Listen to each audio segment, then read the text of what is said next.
ମୁଁ ଏମିତି ଚରିତ୍ରଟିଏ ଯେତେ ଭଲ ଅଭିନୟ କଲେ କାହା କାହାଣୀରେ ନ ଥାଏ।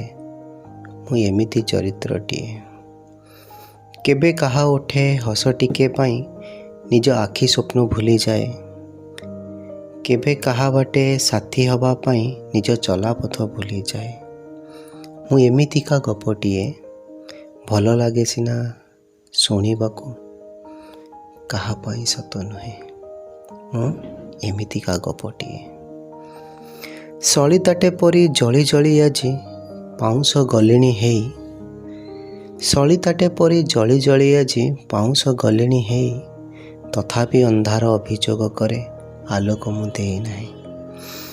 ମୁଁ ଏମିତିକା ଗୀତଟିଏ, ଗୁଣୁ ଗୁଣୁ ସିନା ସଭିଏଁ ହୁଅନ୍ତି, କାହା ମନ ଖୋଲା ସ୍ୱର ନୁହେଁ, କାହା ମନ ଖୋଲା ସ୍ୱର ନୁହେଁ। ମୁଁ ଏମିତିକା ଗୀତଟିଏ।